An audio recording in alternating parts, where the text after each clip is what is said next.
大家好，在讲究和谐的中国，不和谐的声音就代表着一些人的不同意。一种声音只有被高度统一和认同，才能被和谐的释放出来。很明显，温家宝的一篇纪念去年年底刚刚去世的99岁老母亲的清明文章，被官方正式的屏蔽，就是因为党内没有达成一致的认同。今朝草木逢新绿，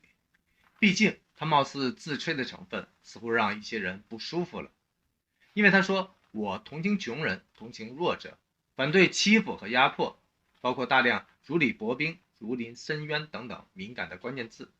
有如官场现形记般的自剖，让他的大胆显得格外的突兀、异类、匪夷所思。马云就是因为太过直白和异类，所以让他自己的想法被体制彻底消音了。贵为大国的总理，温家宝也不例外。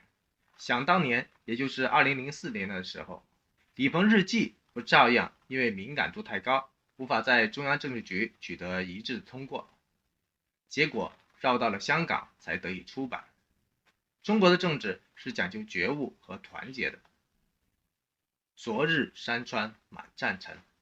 目前为止，这个跟美国总统完全同龄的、官权最大也最敢言的中国公共知识分子，看来依旧是情怀满满、使命感十足。毕竟他也就比正在当权的习近平大了11年而已，言论的空间依旧很大。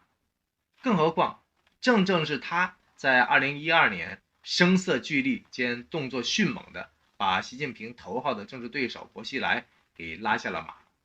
老实说，如果雷厉风行的薄熙来没有被温家宝扳倒，依旧活跃在地方的话，当代的政治风向注定不同。同是情怀人间客，这篇温家宝怀念母亲的文章，可以说是透过母亲的嘴传达了自己的后悔。因为温家宝的母亲在第一封信中写道：你今天能位居人臣，如此高的地位，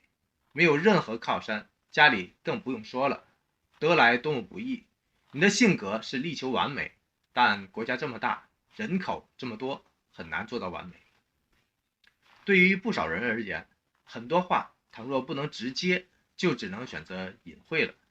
这位大国总理的这句话里，地位、靠山、不易、完美，跟定于一尊、习仲勋、往诣中央、一锤定音等等，几乎完美的对应到了一块儿。温家宝的如履薄冰、如临深渊，简直是跃然纸上了。无愧天地风如熏。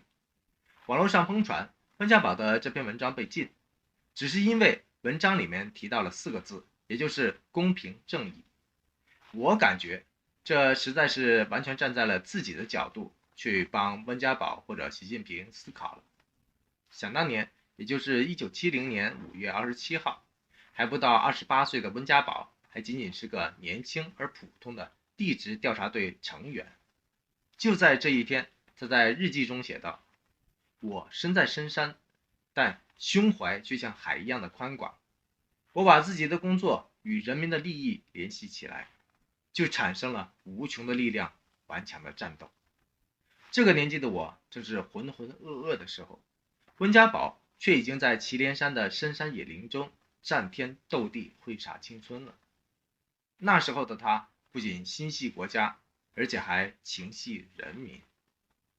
事实证明，他能够在1982年到1987年的短短5年里，从基层的小干部一路平步青云，靠的就是这一份不死不灭的内心力量和报效祖国的执着情怀。今朝草木逢新绿，昨日山川满战尘。同是情怀人间客，无愧天地风如熏。一辈子追求完美的温家宝，很显然他的收工并不完美，甚至质疑诟病就从来没有间断过。但人无完人，力所能及的事情都做完了，其实就问心无愧了。人可以轰轰烈烈的一辈子，也可以平平淡淡的一辈子，重要的是自己的心智驱动和情怀使然。习近平注定是想轰轰烈烈的一辈子，但温家宝也没想过平平淡淡的一辈子，因为他在年轻的时候就已经开始了顽强的战斗，所以即便退休8年了，很显然浓浓的家国情怀依旧没有褪去颜色，依旧在时刻激励着温家宝。